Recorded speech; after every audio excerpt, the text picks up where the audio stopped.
एक सेल जिसमें निम्नलिखित अभिक्रिया होती हैं। अब यहाँ पर एक अभिक्रिया दिया गया है, यहाँ पर दिया गया जिंक है और ये सॉलिड है, ठोस में है, और ये कॉपर के ऊपर +2 यहाँ पर चार्ज लिखा गया है, एनोड कैथोड है। दोनों को जब रिएक्शन कराया गया है, अभिक्रिया कराया गया है, तो यहाँ पर जिंक पर +2 हो गया है और यह जो है एनोड कैथोड हो गया है, और ये कॉपर जो है यहाँ पर ठोस हो गया, सॉलिड हो गया। मतलब यहाँ पहले सॉलिड में जिंक था, अब सॉलिड में कॉपर हो गया है, और जिंक जो है यहाँ पर एनोड कैथोड में हो गया। का 298 केल्विन ताप पर मानक इलेक्ट्रोड विभव दिया गया है 1.1 वोल्ट है। सेल अभिक्रिया का मानक गिब्स ऊर्जा एवं साम स्थिरांक की गणना कीजिए। तो कैसे इस प्रश्न को हल किया जाएगा, एक एक लाइन जो है आपको अच्छे से समझाया जाएगा और इसको हल करके दिखाया जाएगा। तो सबसे पहले यहाँ क्वेश्चन में लिखेंगे हल, और हल में प्रश्न में क्या क्या दिया गया है।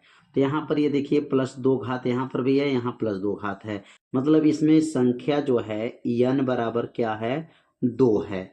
और यहाँ पर ई सेल का मान क्या दिया गया है, तो प्रश्न में ई सेल का जो मान दिया गया है, ई सेल का मान मानक इलेक्ट्रोड विभव कितना दिया गया है 1.1 जो है बोल्ट दिया गया है, 1.1 जो है बोल्ट है। और ये फैराडे नियतांक F बराबर होता है 96,500 कूलाम होता है, 500 यह कूलाम हो जाएगा। ये किसका मान है, फैराडे नियतांक कहते हैं, इनका मान 96,500 कूलाम होता है। तो ये 3 मान जो है आपको मालूम हो गया। और इसमें क्या पूछा गया है, तो पहला जो क्वेश्चन पूछा गया है डेल यहाँ पर G0 बराबर प्रश्नवाचक है पूछा गया है, और दूसरा जो इसमें प्रश्न पूछा गया है यहाँ पर केसी पूछा गया है, साम स्थिरांक, साम स्थिरांक को केसी से दिखाते हैं और केसी बराबर प्रश्नवाचक है। 2 प्रश्न जो है इसमें से बताना है। तो कैसे इसको हल करेंगे, तो सबसे पहले जो है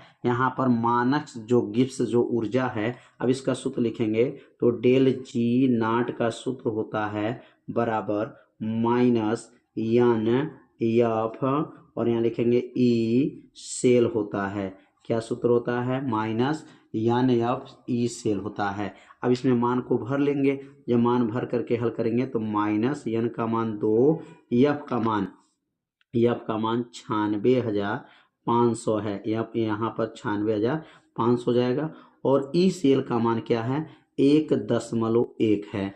अब ये तीनों का जो गुणा करेंगे तो तीनों को गुणा करने पर कितना आएगा -212, यहाँ पर 300 आ जाएगा, -212 3 जो है 00, इकाई दहाई सैकड़ा हजार 10,000 लाख 2,12,300 जो है आ जाएगा, और मात्रक जो है यहाँ पर क्या बनेगा जूल हो जाएगा।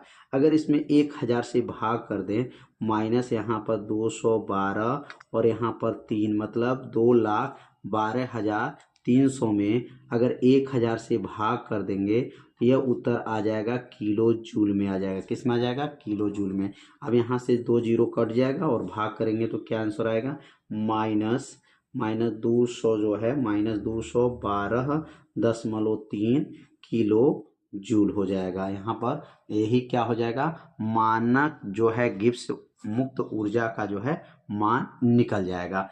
अब यहाँ पर इसमें केसी का मान पूछा गया है, तो केसी का मान निकालने के लिए क्या सूत्र होता है, तो केसी के लिए जो सूत्र बना है यहाँ लिखेंगे लॉग केसी बराबर होता है, लॉग केसी बराबर सूत्र होता है एन ई सेल बटा 0.0591 होता है। ये किन का सूत्र हो जाएगा, लाग केसी का यह सूत्र हो जाएगा यहाँ पर एन ई सेल बटा 0.0591 होता है।